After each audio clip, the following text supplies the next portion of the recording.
Magandang hapon po sa inyong lahat at live mula dito sa Pag-asa Weather Forecasting Center. Narito na ang lagay ng ating panahon ngayong araw ng Huwebes, January 29, 2026. Sa ating latest satellite images, makikita po natin patuloy pa rin yung pag-iral ng northeast monsoon o hanging amihan, partikular na sa Luzon at Visayas. Makikita ho ninyo, maninipis, halos walang mga kaulapan na nakakaapekto dito sa bahagi ng Luzon at Kabisayaan dito sa ating bansa. Habang maulap na kalangitan ang mararanasan na may mga malaking posibilidad ng mga pag-ulan sa bahagi naman ng Mindanao, lalong-lalo na po sa may silangang bahagi ng Mindanao. Inaasahan kasi natin, posibleng magkaroon po ng shear line dito sa may eastern section ng Visayas at Mindanao, at maaaring sa mga susunod na araw ito ay magdadala ng mga pag-ulan, lalong-lalo na sa may silangang bahagi ng Visayas at Mindanao. Ang magandang balita naman po sa ngayon, wala tayong minomonitor na anumang low pressure area, posible po hanggang sa pagtatapos nga ng buwan ng Enero, wala na po tayong inaasahang bagyo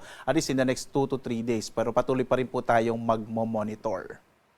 Bukas naman, narito po ang ating inaasahang magiging lagay ng panahon dito sa Luzon. Magpapatuloy ang mga mahihinang mga pag-ulan, partikular na nga sa bahagi ng Cagayan Valley Region at Aurora. Dulot pa rin po yan ng pag-iral ng northeast monsoon o hanging amihan. Samantala, sa nalabing bahagi ng Luzon, dito sa Metro Manila at iba pang bahagi ng mga lalawigan sa Luzon, inaasahan naman natin ay generally fair weather, pero posible pa rin po yung mga isolated o pulo-pulong mga mahihinang pag-ulan na dala nga ng northeast monsoon o amihan. Magpapatuloy pa rin itong malamig na temperatura hanggang sa buwan po ng Pebrero. Agwat ng temperatura sa Lawag, 21 to 30 degrees Celsius. Sa Baguio naman, 14 to 21 degrees Celsius. At Tuguegarao, 20 to 29 degrees Celsius. Habang dito sa Kamaynilaan, ang temperatura natin bukas ay 22 to 30 degrees Celsius. Sa Tagaytay naman, 20 to 27 degrees Celsius. Sa Legazpi, 24 to 30 degrees Celsius.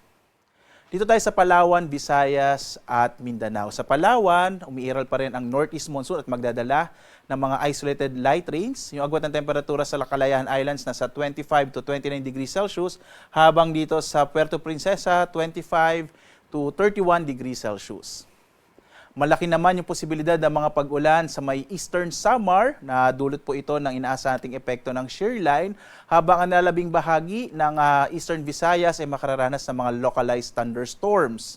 Samantala, ang nalabing bahagi ng Kabisayaan, itong Western Visayas, Central Visayas at Negros Island Region ay makararanas ng mga isolated light rains na dulot ng hanging amihan bukas. Agwat ng temperatura natin sa Iloilo, 24 to 30 degrees Celsius. Sa Cebu naman, 24 to 30 degrees Celsius. Habang sa Tacloban, 24 to 29 degrees Celsius.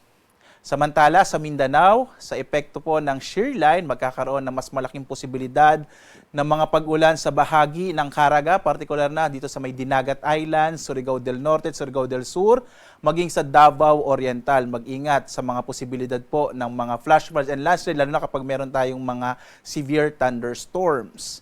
Sa nalabing bahagi naman ng Mindanao, makararanas po ng mga localized rain showers and thunderstorms, but generally fair weather pa rin po, lalong na sa may western section ng Mindanao. Yung agwat nga ng temperatura natin sa Zamboanga, nasa 24 to 34 degrees Celsius. Sa Davao, 25 to 32 degrees Celsius. Habang sa bahagi ng Cagayan de Oro, 23 to 30 degrees Celsius. Dumako tayo sa lagay ng ating karagatan. Sa ngayon po, wala tayong nakataas na gale warning sa anumang bahagi ng ating kapuluan. Sa may Hilaga at silangang bahagi ng Luzon, magiging katamtaman hanggang sa maalon ng karagatan, habang ang nalalabing bahagi ng ating bansa ay makararanas ng banayad hanggang sa katamtamang pag-alon. Mag-ingat pa rin po, lalong-lalo na kapag may mga thunderstorms na kung minsan nagpapalakas ng alon ng karagatan, lalong-lalo na po yung mga maliit na sasakyang pandagat at maliliit na mga bangka. Narito naman natin inaasahang magiging lagay ng panahon, lalo na po this weekend. Makikita po natin sa Metro Manila at Baguio City, mananatili yung epekto ng hanging amihan at magdadala po ito ng mga isolated light rains this coming weekend. Agwat ang temperature sa Metro Manila, 22 hanggang 30 degrees Celsius. Sa Baguio naman, nasa 14 to 22 degrees Celsius. Samantala sa Legazpi, sa bahagi naman ng Bicol Region, inaasahan natin ang malaking posibilidad ng mga pag-ulan sa posibleng epekto ng shear line. Agwat ang temperatura sa Legazpi, nasa 23 to 30 degrees Celsius. Sa Kabisayaan, mapapansin po natin halos malaki yung posibilidad na magiging maulap ang mga kalangitan dito sa bahagi ng Kabisayaan at malaki rin ang potensyal ng mga pag-ulan sa epekto po ito ng shear line. Sa Metro Cebu, agwat ang temperatura ay nasa 23 to 29 degrees Celsius. Sa Iloilo City naman, nasa 23 to 29 degrees Celsius. Habang sa Tacloban, nasa 23 to 29 degrees Celsius. Muli po, itong Kabisayaan, malaki yung posibilidad ng maulap na kalangitan na may mga pag-ulan this coming weekend na dala ng shear line.